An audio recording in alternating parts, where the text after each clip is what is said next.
Hello students, welcome back to the soldiers academies online classes.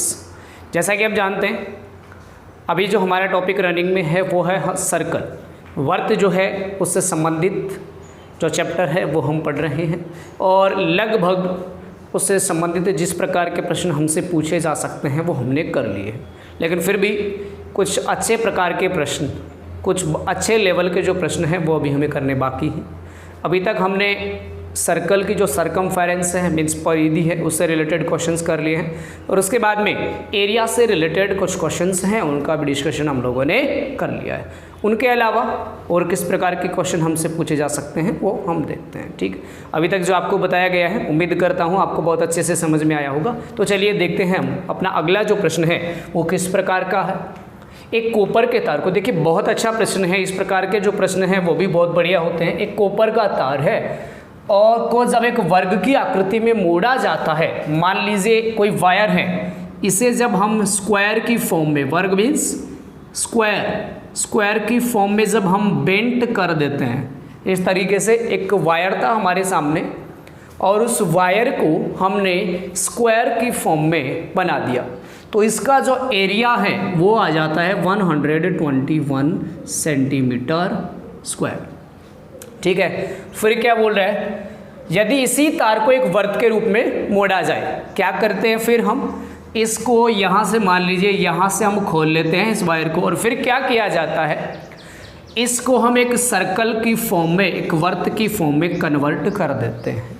तो अब ये जो क्षेत्रफल बना है, ये जो वर्त बना है, ये जो सर्कल हमारे सामने बना है, हमें क्या करना है, हमें इसका एरिया जो है वो फाइंड करना है। अच्छा, इन दोनों के बीच में क्या सिमिलरिटी रहेगी, क्या आप में से कोई बता सकता है?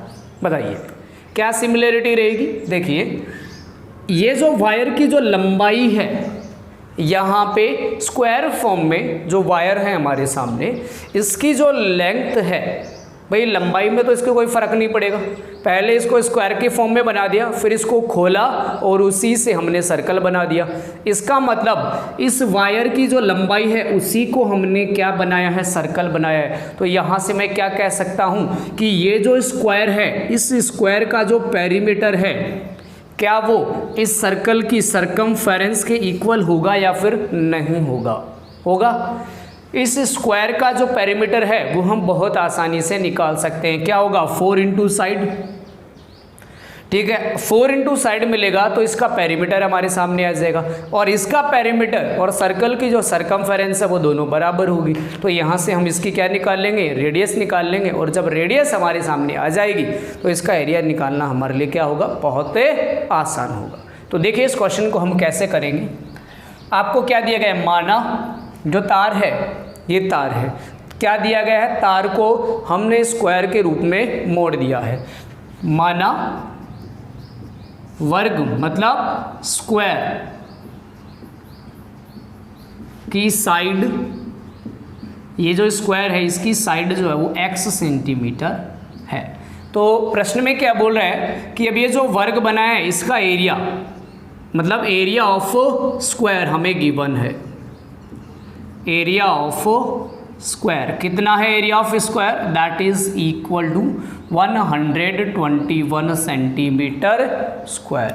ठीक है, तो यहाँ से एक्स स्क्वायर बराबर आ गया 121, that implies x will be equal to square root of 121 and 121 का स्क्वायर रूट क्या हो जाएगा, 11 सेंटीमीटर। मतलब ये जो वर्ग हमारे सामने बना है, ये जो अपने सामने ये वायर था, इससे हमने स्क्वायर की फॉर्म में कन्वर्ट किया था, इसका जो साइड है वो कितनी आ गई, 11 सेंटीमीटर। तो यहाँ से हम क्या निकाल सकते हैं, यहाँ से हम इस स्क्वायर की पेरीमीटर निकाल सकते हैं। क्यों? क्योंकि इस स्क्वायर की पेरीमीटर और ये जो वर्त बना है, ये जो सर्कल है, इसकी सरकमफेरेंस दोनों क्या होंगे, एक दूसरे के इक्वल अकॉर्डिंग टू प्रश्न। सो प्रश्नानुसार क्या हो जाएगा, प्रश्नानुसार perimeter of circumference of circle, circumference of circle is equal to perimeter of square means क्या हो गया, वर्त जो है उसकी परिधि ये जो वर्ग है इसके परिमाप के क्या होगी, बराबर।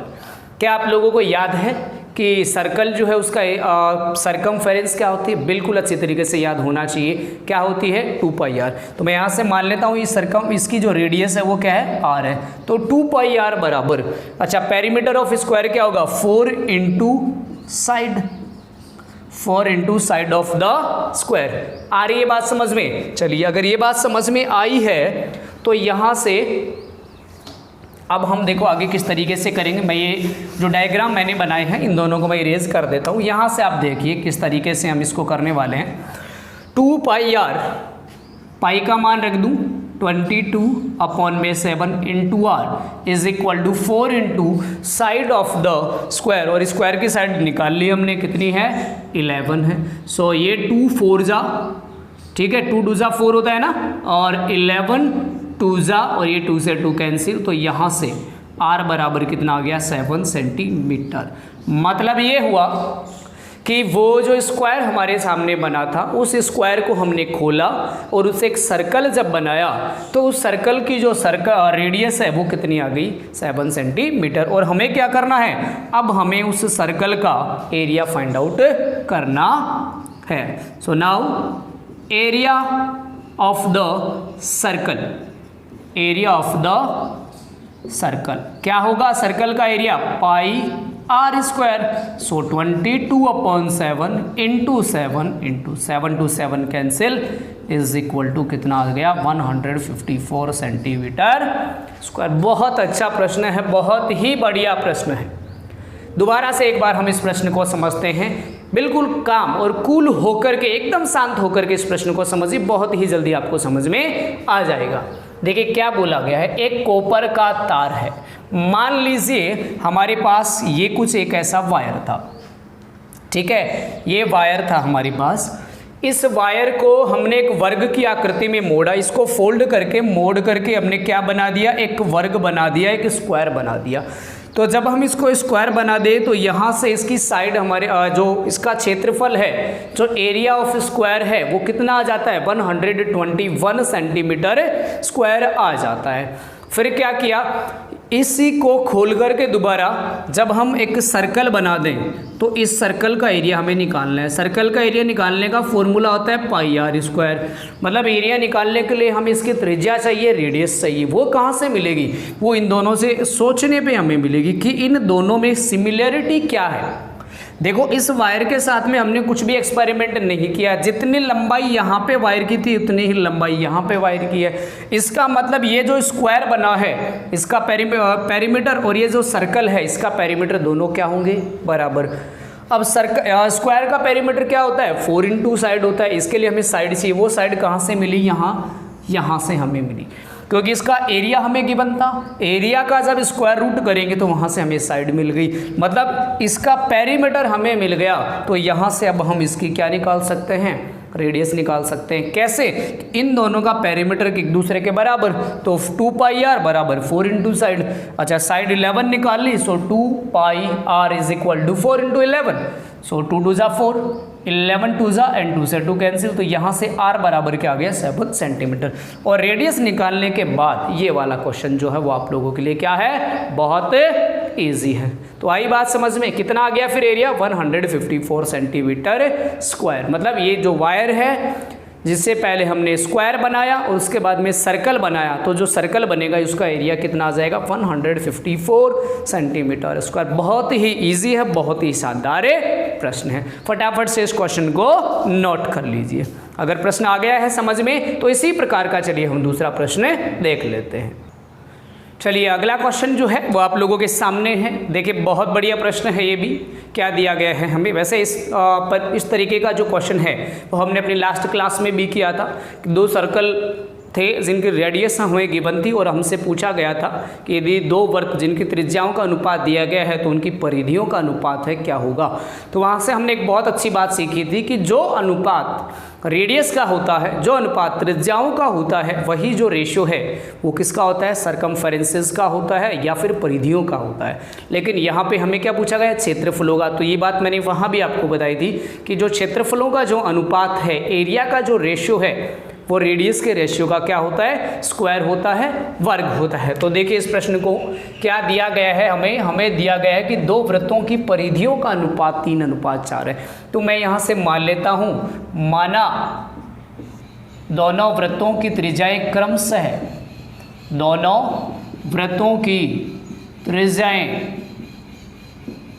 क्रमशः है, क्या क्या मान लूँ मैं, पहले की त्रिज्या r1 और दूसरे की त्रिज्या क्या मान लो, r2 है। अच्छा, अब प्रश्न में आपको क्या दिया गया, प्रश्नानुसार आपको दिया गया पहले वाले वृत्त की परिधि। तो परिधि क्या होगी, पहले वाले वृत्त की 2πr होती है और पहले वाले वृत्त की त्रिज्या कितनी है, r1 है, बटे में 2πr2 बराबर इन दोनों का अनुपात, इन दोनों का जो रेशियो गिवन है वो कितना है, 3:4। 2π to 2π cancel, that implies r1/r2 will be equal to 3/4। ये लीजिए क्या आ गया हमारे पास, जो दोनों सर्कल्स हमें गिवन हैं उनके रेडियस का जो रेशियो है वो हमारे सामने आ गया है। अभी क्या करना है हमें, अब हमें इनके क्षेत्रफलों का अनुपात निकाला। We have to find out the ratio of the areas of the given circles. ठीक है, अब क्या करना है हमें, अब हमें ज्ञात करना है वृत्तों के क्षेत्रफलों का अनुपात। वृत्तों के क्षेत्रफलों का अनुपात मीन्स एरिया का रेशियो, क्षेत्रफलों मीन्स एरिया का अनुपात, अनुपात का मतलब रेशियो क्या हो जाएगा, πr1² divide by πr2², pi to pi cancel, so this will be equal to r1² upon r2²। What is the r1 upon r2 given है, सो इसको हम यूं भी लिख सकते हैं, r1 upon r2 whole square, that will be equal to 3/4²। So इसका square कर देंगे तो कितना आ जाएगा, 9/16 एंड 9/16 मीन्स 9:16। बिल्कुल इजीली, अच्छा शॉर्ट में अगर आपको करना है ना, बिल्कुल शॉर्ट एंड स्वीट मेथड में भी आप इसका आंसर कर सकते हो।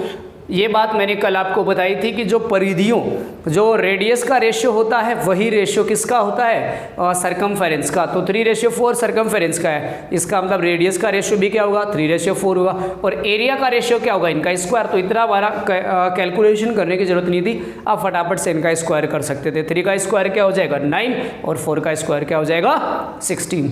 क्या हमें ये दिया गया था कि इनकी सरकमफेरेंस का रेशियो है, तो सरकमफेरेंस रेडियस के बिना पॉसिबल नहीं, तो मैंने ये मान लिया कि पहला जो सर्कल है उसकी रेडियस r1 है, दूसरे वाले की r2 है, then 2πr1 upon 2πr2 will be equal to 3/4। So from here we can easily get the value of r1 upon r2 that is equal to 3/4।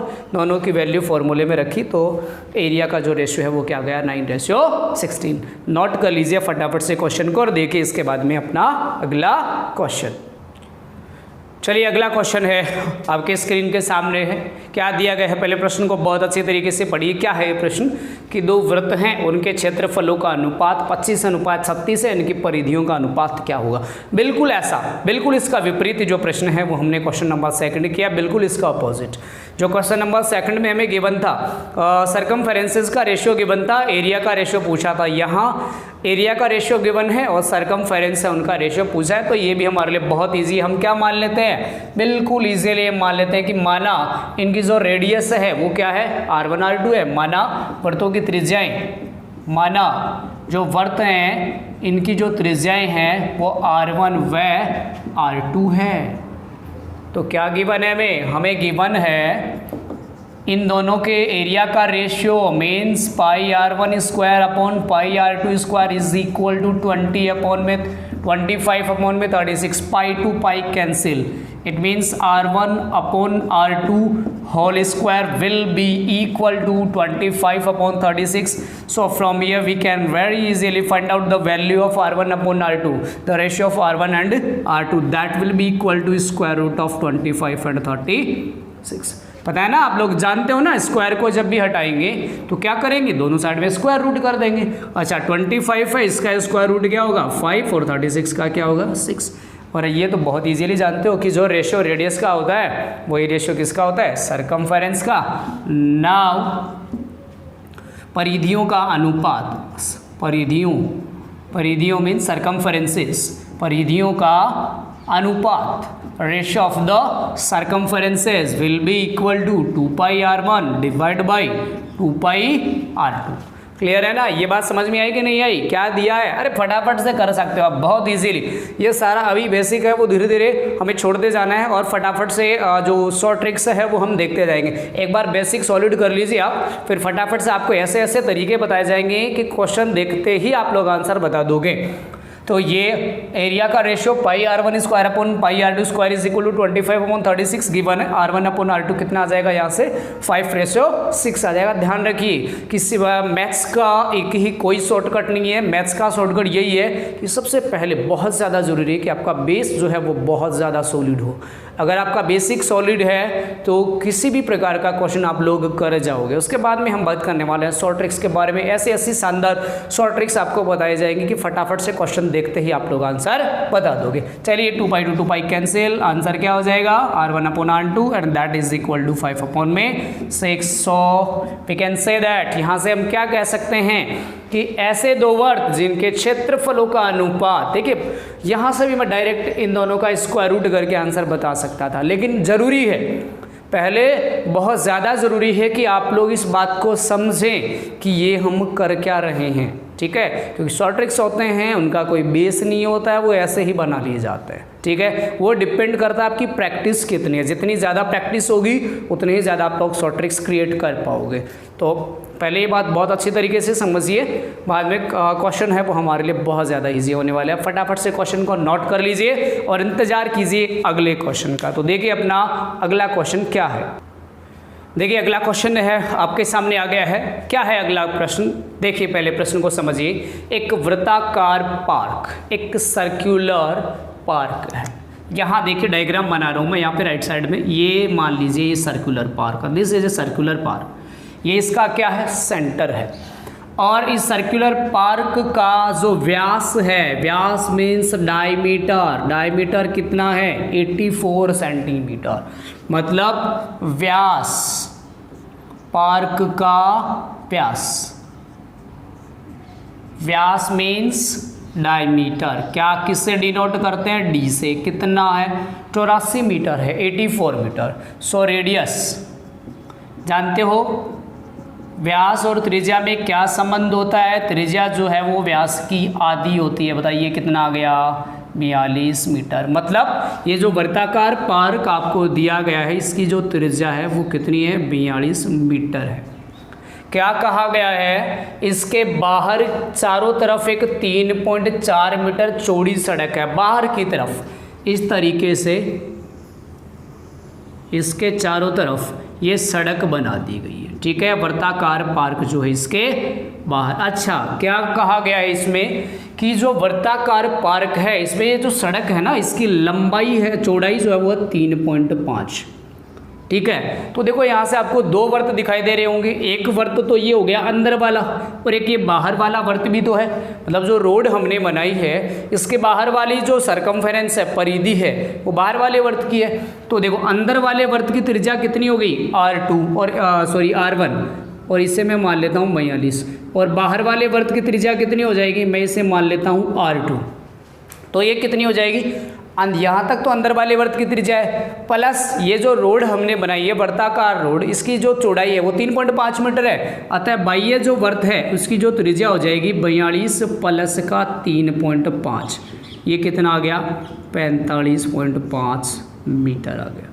समझ रहे हैं आप लोग बात, क्या हो गया, पार्क का व्यास 84 मीटर, अतः त्रिज्या R1 मान लो इसे 84/2 बराबर 42 मीटर। बाह्य वर्त की त्रिज्या, बाह्य वर्त की त्रिज्या, बाह्य वर्त की त्रिज्या ये कितनी हो जाएगी, R2 मान लो इसे, ये हो जाएगी आंतरिक वर्त की त्रिज्या 42 प्लस जो रोड है उसकी चौड़ाई, तो ये कितना हो जाएगा 45.5 मीटर। ठीक है। अब हमें देखो इस रोड का क्षेत्रफल निकालना है। ये जो रोड है वृत्ताकार, ये कैसे निकाल सकते हैं हम, जरा सोचो। अगर ये बाहर वाला वर्त जो है, एक्सटर्नल जो सर्कल है, इसके एरिया में से, इसके क्षेत्रफल में से यदि मैं अंदर वाले सर्कल का एरिया निकाल दूं तो रोड का एरिया आ जाएगा। या फिर एक और फॉर्मूला, ये नोट करके लिख लीजिए, या तो मैंने लिखा दिया होगा, नहीं लिखाया तो यहाँ पे लिख लीजिए। वृत्ताकार पथ का क्षेत्रफल, वृत्ताकार पथ का क्षेत्रफल क्या होता है, सूत्र होता है इसका पाई ब्रैकेट में r2 square minus r1 square, जहाँ पे r2 क्या है, बाहर वाले वर्त की त्रिज्या, r1 क्या है, अंदर वाले वर्त की त्रिज्या। तो चलिए इसको देखो, अगर मैं और सोल्व करूँ ना तो इससे मैं लिख सकता हूँ, देखो यहाँ पे एक आइडेंटिटी काम आती है हमारे a square minus B square, और ये क्या होती है a प्लस का b इंटू a माइनस का b। सीधा सा मतलब ये, यहाँ पे जो दो संख्याएं आपको दी गई है, एक बार दोनों को जोड़ करके लिख दो, एक बार दोनों को घटा करके लिख दो। तो यहाँ से r2 प्लस r1 एक बार जोड़ दिया और एक बार मैंने घटा दिया, समझ रहे हो आप लोग ये बात। चलिए तो यहाँ से पाई का मान बोलो 22/7, r2 मतलब बाहर वाले वर्त की त्रिज्या कितनी है 45.5, प्लस r1 बोलो कितनी है 42, है ना। फिर r2 माइनस r1 मतलब 45.5 माइनस r1 कितनी है 42। आ रही है बात समझ में। चलो जोड़ो इनको, 22/7 इंटू इन दोनों को ऐड करेंगे तो देखो डेसिमल नंबर वाला नंबर उधर चला जाएगा, और ये आ जाएगा 4 4 87.5, और ये कितना आ जाएगा 3.5। गुणा कर देते हैं, कैंसिल, 7 एकम 7, और यहाँ पे आ जाएगा 0.5, 0.5 आ गया। चलिए 22 को यदि मैं 0.5 से, पहले मैं इन दोनों को एक गुणा कर दूं तो देखो 22 को यदि मैं 0.5 से गुणा कर दूंगा, इसको मैं इरेज कर देता हूं, हटा दिया, ठीक है। ये लीजिए, इसको मैंने हटा दिया। समझ में आ गया होगा आपको पथ जो है, जो वृत्ताकार रास्ता किस प्रकार से बना है, ये बात आपको समझ में आ गई होगी। तो यहाँ से देखिए फिर पाई, यहाँ पे बचा 22, और 22 को जब मैं 0.5 से गुणा कर दूंगा तो ये आएगा 11.0, इसे मैं 11 लिख दूं और गुणा 87.5। अब आपको पता है किसी भी नंबर को 11 से गुणा करने के लिए क्या करते हैं, बिल्कुल सीधी से उनको गुणा कर देते हैं। ये 5 5 और 7 12 8 7 15 और 1 16 8 और 1 9, 9625। बट यहाँ पे एक डिजिट के बाद में डेसिमल है, so this will be equal to 962.5 metre square. मतलब क्या हुआ, सीधा सा मीनिंग ये हुआ कि ये जो वृत्ताकार पथ जो है, ये जो रोड बाहर वाली बनी है, इसका जो क्षेत्रफल है वो कितना आ गया 962.5 मीटर स्क्वायर। दोबारा एक बार इस बात को समझ ले, ये सूत्र किसका है, वृत्ताकार जो पथ है, पथ का मतलब रास्ता बोलते हैं चाहे रोड बोल दो, इसका जो क्षेत्रफल है उसका सूत्र ये होता है पाई r2 स्क्वायर माइनस r1। अच्छा r2 क्या है, जो बाहर वाला वर्त बन रहा है उसकी त्रिज्या है, और r1 क्या है, अंदर वाला जो वर्त बन रहा है उसकी त्रिज्या। तो r2 और r1 हम लोगों ने निकाल रखा है, तो इन दोनों का मान रख दिया। अच्छा r2 स्क्वायर माइनस r1 को एक बीजगणितीय आइडेंटिटी होती है अलजेब्रिक, उससे हम लिख सकते हैं, एक बार दोनों को जोड़ देंगे, एक बार घटा देंगे। तो जोड़ेंगे तो 45.5 प्लस 42, और घटाएंगे तो 45.5 माइनस 42। अच्छा फिर 22/7 गुणा, इन दोनों को जोड़ेंगे 87.5 और घटाएंगे तो 3.5। 7 एकम 7, 0.5 बार कट जाएगा, 22 को 0.5 से गुणा करेंगे 11 आएगा, 11 गुणा 87.5, इन दोनों को गुणा कर देंगे तो 962.5 मीटर स्क्वायर। ये क्या आ गया है, ये हमारे पास आ गया है जो बाहर वाली जो रोड थी उसका क्षेत्रफल। लेकिन हमें तो यहाँ पे खर्चा निकालना है, और 1 मीटर स्क्वायर का खर्चा कितना दिया हुआ है 200 रुपये। चूंकि 1 मीटर स्क्वायर का खर्चा बराबर है 200 रुपये, इसलिए अच्छा अपने पास जो एरिया है वो कितना है 962.5 metre square. So cost of 962.5 metre square will be, क्या करेंगे अब इसके लिए बताओ, गुणा कर देंगे 962.5 इंटू 200। चलिए पहले मैं 2 से इंटू कर दूं और फिर 2 जीरो लगा देंगे आगे, तो 5 2 जा 25 2 जा 50, 6 दूनी 12, 9 दूनी 18 और 1 19, और 2 जीरो लगा दी। लेकिन यहाँ पे देखिए एक डिजिट के बाद डेसिमल आएगा, तो इसको मैं कैंसिल कर दूँ तो आंसर आ जाएगा 1,92,500, 1,92,500 रुपये। लेकिन समझने वाली बात है ये वाली आपको कि वृत्ताकार पथ का क्षेत्रफल कैसे निकालते हैं। इसको मैंने क्यों ऐड किया, क्योंकि अंदर वाला जो वर्त था उसकी जो त्रिज्या है वो हमें दी गई थी, त्रिज्या के एक्चुअल में हमें व्यास दिया गया था, डायमीटर गिवन था, वहाँ से हमने रेडियस निकाली, क्योंकि रेडियस और डायमीटर का जो रिलेशन होता है वो हम बहुत अच्छी तरीके से जानते हैं। तो यहाँ से रेडियस आ गई 42। फिर एक्सटर्नल रेडियस निकालने के लिए जो विड्थ ऑफ पाथ है, रास्ते की चौड़ाई है, वो हमने इसमें जोड़ दी, 45.5 आएगी। फिर हमारे सूत्र याद था, सूत्र में मान रखा, इसको सोल्व किया तो रास्ते का क्षेत्रफल आ गया 962.5 मीटर। लेकिन हमें क्या निकालना है, कॉस्ट निकालना है। 1 मीटर स्क्वायर रोड बनाने का खर्चा 200 रुपये, तो 962.5 मीटर स्क्वायर का कॉस्ट क्या आएगा, मल्टीप्लाई कर देंगे तो 1,92,500 रुपीज़ आ जाएगा। आ गई होगी बहुत अच्छी तरीके से। देखिए दोबारा इस क्वेश्चन को पॉज कीजिए, दोबारा इसको समझने की कोशिश कीजिए और फटाफट से इस क्वेश्चन को आप लोग नोट कर लीजिए। ठीक है, देखते हैं फिर अपना अगला क्वेश्चन। देखिए अगला जो क्वेश्चन है वो फिर से आपके सामने है। क्या है, देखिए प्रश्न को, एक पार्क में एक घोड़ा 21 मीटर लंबी रस्सी से बंधा हुआ है। एक पार्क है, पार्क कैसा है कुछ नहीं पता है, वृत्ताकार भी हो सकता है, वर्गाकार भी हो सकता है, सर्कुलर भी हो सकता है, लेकिन एक पार्क है। ठीक है, वह क्षेत्रफल ज्ञात कीजिए जहाँ पे घोड़ा घास खा सकता है। क्लियर है। पहले हम एक इमेजिन कर लेते हैं, मैं मान लेता हूँ अपनी तरफ से कि मान लिया मैंने ये वो पार्क है। पार्क कैसा भी हो सकता है, इसके बारे में हमें ज़्यादा नहीं सोचना है। ये एक पार्क बना हुआ है, इस पार्क में ये मान लीजिए यहाँ एक पोल है। ठीक है, ये क्या है, एक पोल है, और इस पोल से ये 21 मीटर लंबी रस्सी से एक घोड़ा बंधा हुआ है। ठीक है, हमें वो एरिया फाइंड आउट करना है जहाँ पे घोड़ा घास खा सकता है। अब देखो यहाँ से, अब घोड़ा कितनी जगह पे घास खाएगा, जितनी जगह तक उसकी जो रस्सी है वो पहुँच सकती है, ये वो सारा एरिया होगा। भाई अगर घोड़ा चारों तरफ गोल गोल भी अगर घूमे तो ये वो सारा एरिया होगा जिसमें घोड़ा घास खा सकता है। ठीक है, पार्क के बारे में हमें ज़्यादा नहीं सोचना है। पार्क कैसा है, सर्कुलर है, रेक्टेंगुलर है या फिर स्क्वायर है, किसी भी शेप में हो सकता है वो, लेकिन पार्क के अंदर घोड़ा बंधा हुआ है और इस पोल से बंधा हुआ है, और पोल से और उसके गले के बीच में जो रस्सी है उस रस्सी की लंबाई है 21 मीटर। तो ये वो एरिया है, मतलब अगर वो गोल गोल घूमता है, मान लीजिए ये वो पोल है जिससे घोड़ा बंधा हुआ है और ये रस्सी है, तो वो यूं चारों तरफ यूं ऐसे, मतलब वो जो घास जितनी जगह में कवर कर सकता है वो क्या है, वो एक वृत्ताकार पाथ बन जाता है, एक वृत्ताकार जगह बन जाती है वो। और इस वृत्ताकार जगह के लिए ये जो पोल है वो तो हो गया इसका सेंटर, और जो गले में इसके रस्सी बंधी हुई है वो क्या होगी, इसकी त्रिज्या होगी, वो इसकी क्या होगी, रेडियस होगी। तो ये अब तो ये हमारे लिए बहुत आसान है। क्या हो गया, ये घोड़े की रस्सी की लंबाई। ठीक है, तो रस्सी जो है उसकी लंबाई कितनी दी गई है, बराबर 21 मीटर। अब रस्सी की जो लंबाई है वह क्या होगी, त्रिज्या होगी। रस्सी की लंबाई वृत्ताकार क्षेत्रफल की त्रिज्या, वृत्ताकार क्षेत्र की त्रिज्या के बराबर होगी। त्रिज्या मीन्स रेडियस के बराबर होगी।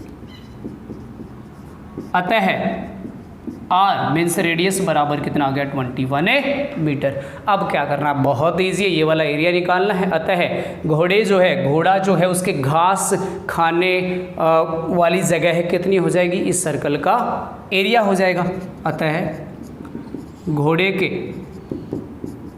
घास खाने योग्य जगह है, खाने योग्य जगह है क्या हो जाएगी, बराबर वर्त का क्षेत्रफल। वर्त का क्षेत्रफल means area of the circle क्या हो जाएगा, पाई आर स्क्वायर, और रख दीजिए मान 22/7। अच्छा, आर रेडियस जो गले में रस्सी बंधी हुई है वो 21 × 21, 7 3 जा, अच्छा मल्टीप्लाई करें इन्हें तो कितना आ जाएगा, 22 इंटू, अच्छा 21 × 3 कितना हो जाएगा, 63 हो जाएगा ना। अब मल्टीप्लाई कर दो, 22 × 3 = 66, 22 इंटू 3 66 होता है ना, और कैरी कितना हो जाएगा 6 हो जाएगा। अब 22 को अगर मैं 6 से इंटू करूँ तो 132 आएगा, 132 प्लस के 3 कितना हो जाएगा 138, सो 1386 मीटर स्क्वायर। मतलब ये इतना वो एरिया हो गया जहाँ पे जो घोड़ा है वो घास से खा सकता है। मोस्टली आपको बस ये बात समझनी है कि ये सर्कल किस तरीके से बना, कोई भी घास का मैदान हो सकता है। ये यहाँ पे घोड़ा बंधा हुआ है, गले में रस्सी बंधी हुई है, तो वो अगर ये मान लीजिए इसका पोल है, तो अगर यहाँ तक वो रस्सी को तान के रखता है तो ये वाला वो सारी मैक्सिमम एरिया ये होगा जिस इसके पोल के चारों तरफ घोड़ा घूम करके घास से खा सकता है। क्लियर है बात। और ये क्या बनेगा, एक सर्कल, घोड़े के गले में जो रस्सी बंधी हुई है वो क्या होगी इसके रेडियस। तो यहाँ से इस वर्त का एरिया कितना आ जाएगा पाई आर स्क्वायर 22/7 इंटू 21 इंटू 21, 7 3 जा 21, 22 को 3 से इंटू करेंगे, नहीं 3 को 21 से इंटू करेंगे 63 आएगा, फिर 22 को 63 से इंटू करेंगे 22 3 जा 66, कैरी 6 आया, 22 6 जा 132 प्लस 6 ऐड कर देंगे तो 136। ठीक है, तो ऑलमोस्ट सर्कल से रिलेटेड सारे के सारे जो क्वेश्चंस हैं वो मैंने आपको करवा दिए हैं। अभी जो क्वेश्चंस हमारे सामने बचे हैं वो बने हैं डायग्राम्स से रिलेटेड। अगर कोई पर्टिकुलर डायग्राम हमें दे दिया जाए और उसमें शेडेड पोर्शंस का एरिया पूछ लिया जाए तो वो किस तरीके से निकालेंगे वो हम देखेंगे अगली क्लास में। फिलहाल आप लोग ये जो क्वेश्चंस मैंने आपको करवाए हैं इनका एक बार फिर से दोबारा से आप लोग सॉल्यूशन कीजिए। यकीन मानिए अब जब दोबारा आप इसका सॉल्व करोगे इसको तो ये वाली जो क्वेश्चंस है वो आप लोगों के लिए बहुत आसान होंगे। ठीक है, मिलते हैं नेक्स्ट क्लास में, तब तक के लिए thank you, bye bye and take care.